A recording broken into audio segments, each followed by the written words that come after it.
Hello everyone, good morning. स्वागत है आपका आपके अपने channel mission IAS and PCS में। I hope you people are doing well. आज है 29 ऑफ जुलाई 2023। इस वीडियो में हम आज के इम्पॉर्टेंट करंट अफेयर्स के जो भी क्वेश्चंस होंगे उनको डिस्कस करेंगे, जो कि आपके आगे आने वाले एग्जाम्स में आपको काफ़ी हेल्प करने वाले हैं। तो चलिए बिना किसी देरी के शुरू करते हैं आज की इस क्विज को। आज का हमारा फर्स्ट क्वेश्चन है, which of the following has become first Indian city to join world cities culture forum. निम्नलिखित में से कौन विश्व शहर संस्कृत मंच में शामिल होने वाला पहला भारतीय शहर बन गया है। तो इसका जो करेक्ट आंसर है दैट इज ऑप्शन सी, यानी कि बेंगलुरु, जो कर्नाटका की कैपिटल है, वो फर्स्ट इंडियन सिटी बन गई है वर्ल्ड सिटीज कल्चर फोरम को ज्वाइन करने वाली। इसके बारे में थोड़ा सा डिटेल में जानते हैं कि ये जो वर्ल्ड सिटीज़ कल्चर फोरम है वो क्या है। ये एक सिटीज़ का ग्लोबल नेटवर्क है जो कि कल्चर के रोल को एक्सप्लोर करता है, हमारे फ्यूचर के लिए कल्चर कितना इम्पॉर्टेंट है और इसके डिफरेंट डिफरेंट एस्पेक्ट्स को हम किस तरह से एक्सप्लोर कर सकते हैं with the help of researches and intelligence. अभी बेंगलुरु 41st सिटी बन गया है इस वर्ल्ड सिटीज़ कल्चर फोरम को ज्वाइन करने वाला।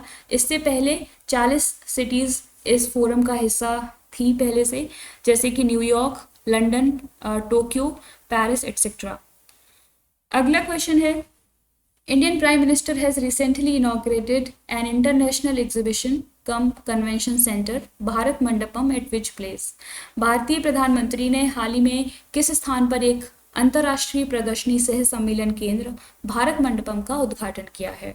तो इसका जो करेक्ट आंसर है दैट इज ऑप्शन ए। हाल ही में इंडियन प्राइम मिनिस्टर ने भारत मंडपम का उद्घाटन न्यू दिल्ली में किया है। थोड़ा सा डिटेल में जानते हैं इसके बारे में कि बेसिकली ये है क्या। एक कन्वेंशन सेंटर है जो कि न्यू दिल्ली का प्रगति मैदान कॉम्प्लेक्स है, वहाँ पर इसको इनॉग्रेट किया गया है।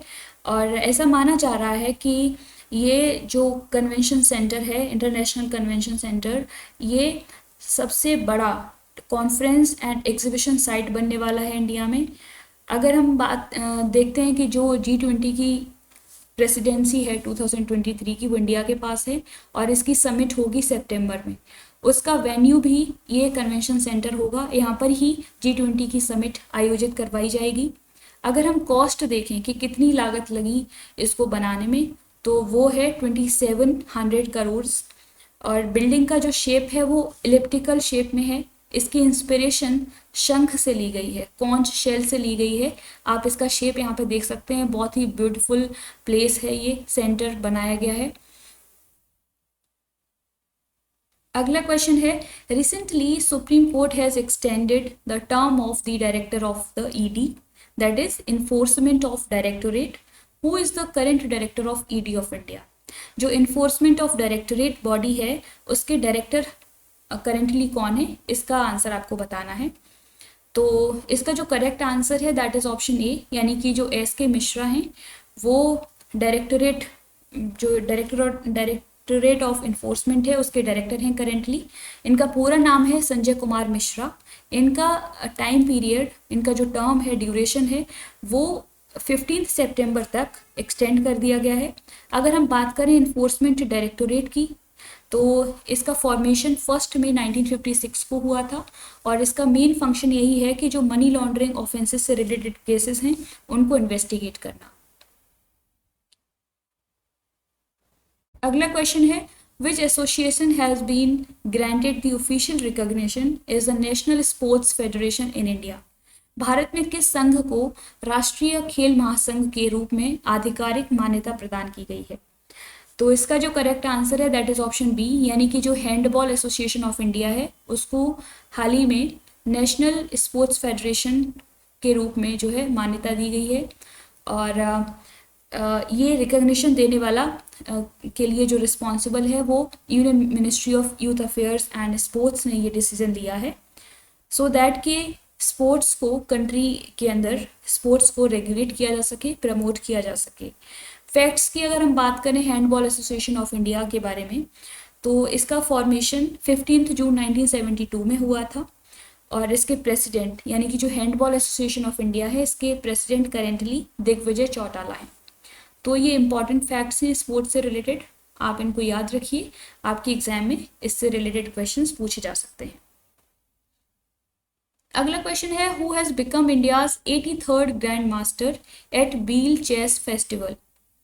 जो बील शतरंज महोत्सव में भारत के 83वें ग्रैंड मास्टर कौन बने हैं, जो 83वें ग्रैंड मास्टर हैं वो कौन बने हैं बील शतरंज महोत्सव में। तो इसका जो करेक्ट आंसर है दैट इज ऑप्शन बी। ये आदित्य चोपड़ा जो कि चेस प्लेयर हैं, महाराष्ट्र से ये बिलोंग करते हैं। इन्होंने 83rd ग्रैंड मास्टर का टाइटल अचीव कर लिया है। ये एक फेस्टिवल आयोजित करवाया गया था, बील चेस फेस्टिवल 2003। बील एक टाउन है स्विट्जरलैंड में, वहाँ पर। तो उसी दौरान इनको ये टाइटल मिला है 83rd ग्रैंड मास्टर का। अगला क्वेश्चन है, which Indian railway station received UNESCO's Asia Pacific cultural heritage award recently. हाल ही में किस भारतीय रेलवे स्टेशन को यूनेस्को का एशिया प्रशांत सांस्कृतिक विरासत पुरस्कार प्राप्त हुआ है। तो इस क्वेश्चन का जो करेक्ट आंसर है दैट इज ऑप्शन सी, यानी कि महाराष्ट्र का या मुंबई का एक बाइकुला रेलवे स्टेशन है। इसको यूनेस्को का Asia Pacific cultural heritage award से नवाजा गया है। इसको इस स्टेशन को दिया गया है ये अवार्ड क्योंकि इसका कंट्रीब्यूशन रहा है जो भी कल्चरल हेरिटेज कंजर्वेशन जो साइट्स हैं उनको कंजर्व करने के लिए। अगला क्वेश्चन है, on which date international tiger day is celebrated. अंतर्राष्ट्रीय बाघ दिवस किस तिथि को मनाया जाता है। तो इसका जो करेक्ट आंसर है दैट इज ऑप्शन सी, यानी कि हर साल 29 जुलाई को इंटरनेशनल टाइगर डे के रूप में मनाया जाता है। और इसकी शुरुआत 2010 में हुई थी। एक पर्टिकुलर ये सेंट पीटर्सबर्ग टाइगर समिट आयोजित करवाई गई थी। उसी दौरान इस डे को सबसे पहली बार ऑब्जर्व किया गया और तब से ही इसकी स्टार्टिंग हुई। क्योंकि हम जानते हैं कि जो टाइगर की संख्या है पहले बहुत कम हो गई थी, तो उसी के कॉन्टेक्स्ट में अवेयरनेस, लोगों को अवेयर करने के लिए ये पर्टिकुलर डे सेलिब्रेट किया जाता है। कई सारे थ्रेट्स हैं टाइगर्स के लिए, जैसे कि उनका हैबिटेट लॉस हो रहा है, पोचिंग बहुत ज़्यादा बढ़ रही है, illegal wild life trade activities बहुत ज़्यादा इंक्रीज़ हो रही हैं। तो इनको रोकने के लिए ये डे सेलिब्रेट किया जाता है ताकि लोग ज़्यादा से ज़्यादा अवेयर हों और एक कलेक्टिव एक्शन ले सकें। अगला क्वेश्चन है, who has been announced the winner of the Miles Franklin literary award 2023। Miles Franklin literary award 2023 का विजेता किसे घोषित किया गया है। तो इसका जो करेक्ट आंसर है दैट इज ऑप्शन बी, यानी कि जो शंकरी चंद्रन हैं ये ऑस्ट्रेलियन राइटर हैं। इनको माइल्स फ्रैंकलिन लिटरेरी अवार्ड 2023 से नवाजा गया है इनकी नॉवेल के लिए चाय टाइम एट सिनेमन गार्डन्स। तो यहाँ पर इनकी ये इमेज देख सकते हैं आप, क्योंकि कभी कुछ एग्जाम्स ऐसे भी हैं जिनमें इमेज आइडेंटिफिकेशन से रिलेटेड क्वेश्चंस भी पूछे जाते हैं। तो आपको जो भी पर्सनालिटीज़ न्यूज़ में हैं उनको आइडेंटिफाई करना आपको आना चाहिए, आपको लर्न होना चाहिए। तो प्लीज़ इस बात को ध्यान में रखिएगा। और ये इनकी इमेज है और ये इनकी बुक का फ्रंट पेज है, जो इसका टाइटल है chai time at cinnamon gardens.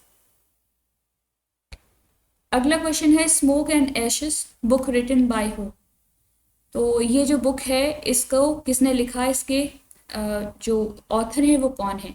तो इसका जो करेक्ट आंसर है दैट इज ऑप्शन बी, यानी कि अमिताभ घोष की ये बुक है स्मोक एंड एशेस। ये न्यूज़ में थी हाल ही में और इसमें हाईलाइट किया गया है कि ओपीएम का हिस्टोरिकली कितना इम्पोर्टेंट रोल रहा है वर्ल्ड की हिस्ट्री को शेप करने में।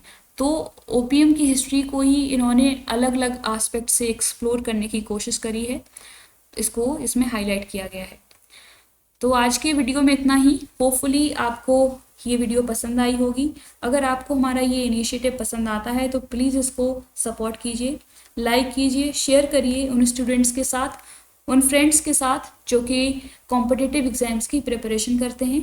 आई एम वेरी श्योर कि ये क्वेश्चंस आपको बहुत हेल्प करने वाले हैं, क्योंकि ये करंट अफेयर्स से रिलेटेड क्वेश्चंस हैं और करंट अफेयर्स हर एग्जाम में पूछी जाती है, हर कॉम्पिटिटिव एग्जाम में। तो जुड़े रहिए इसी channel mission IAS and PCS से और इस चैनल को सब्सक्राइब करना ना भूलें। तो आज के लिए इतना ही। Thank you, take care, bye bye.